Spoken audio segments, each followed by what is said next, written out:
and welcome to the English Audio Lab. My name is Trevor. And I'm Alicia. We are so happy you're here to learn with us today. In today's episode, we are going to talk about a very common feeling. It's that feeling you get when you have too much to do and you don't know where to start. Yes, that feeling when your to-do list is very, very long. Today, we're learning how to say you are overwhelmed in English. That's right. Overwhelmed is a great word. It means you feel like you have too many things to deal with and it's difficult to manage. It's a completely normal feeling. We all feel overwhelmed sometimes. Learning how to talk about it can really help. Exactly. So relax, listen, and let's learn some useful English together. You know, Trevor, this topic reminds me of a time I felt very overwhelmed. It was when I was planning a big trip with my family. Oh, planning a trip can be a lot of work. What happened?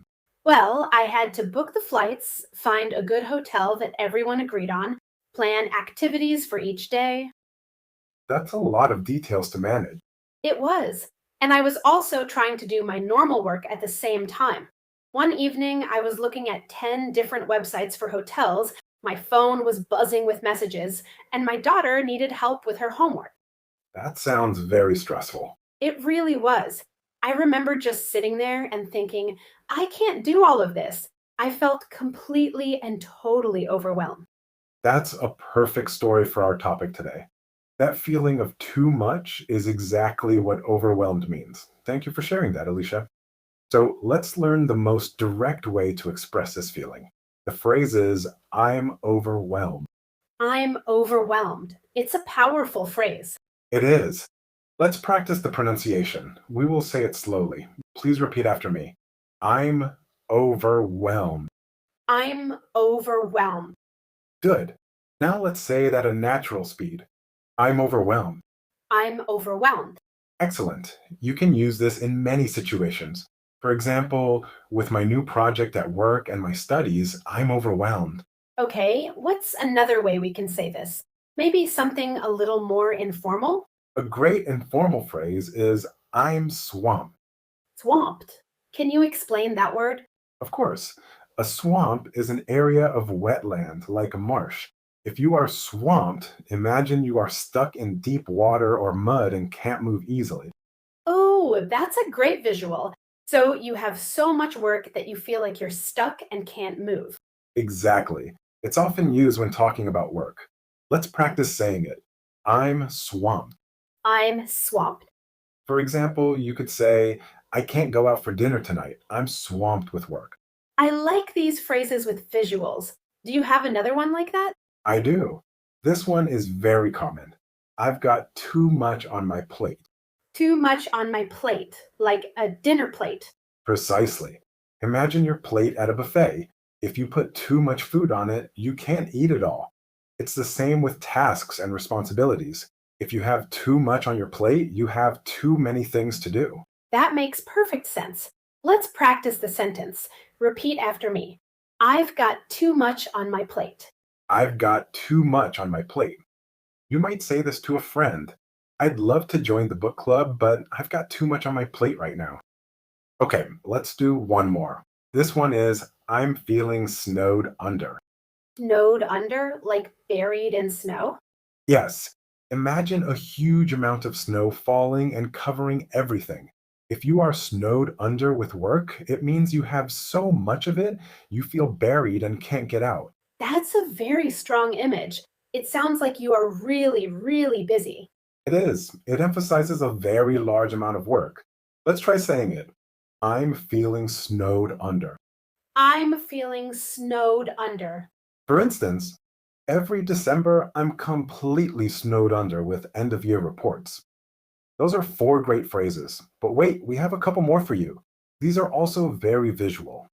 Now that we have learned these great phrases, let's hear how they sound in a real conversation. Alicia and I will act out a short scene for you.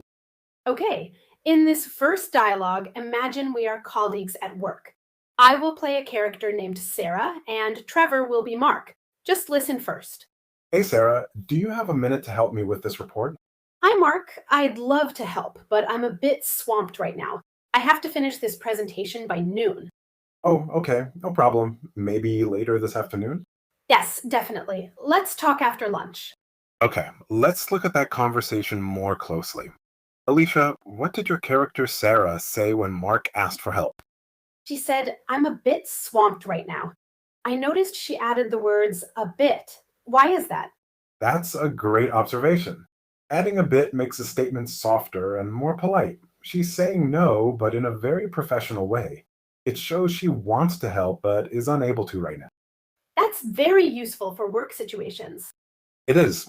Let's practice that key sentence. Please repeat. I'm a bit swamped right now.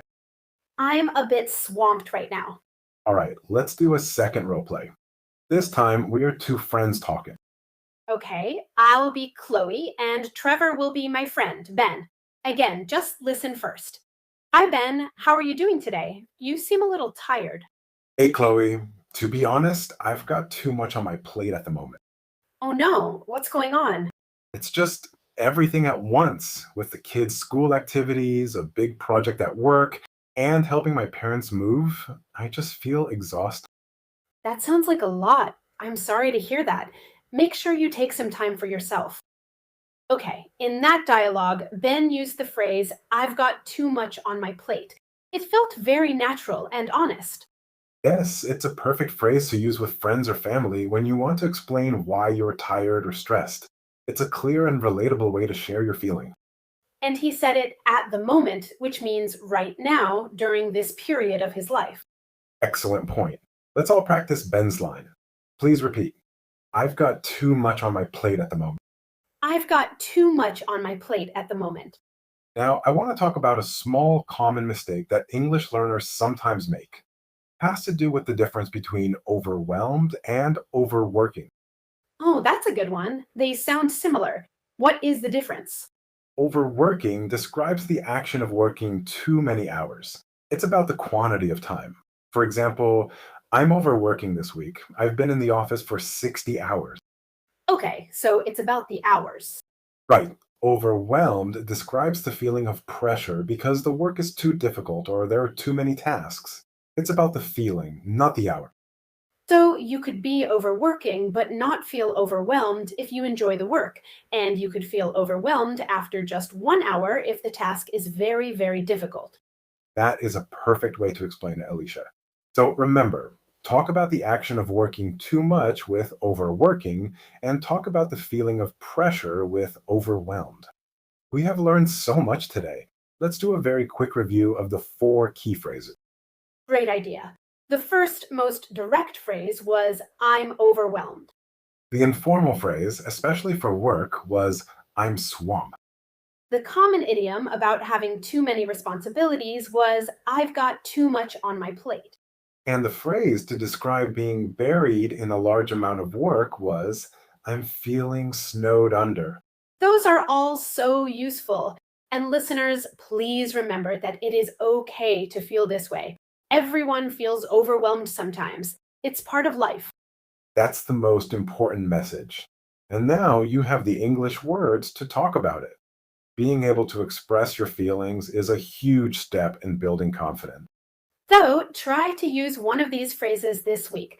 The more you practice, the more natural it will become. You are doing a great job just by listening today. That's all the time we have for today's episode of the English Audio Lab. Thank you for joining us. Keep practicing, and we look forward to talking with you again soon.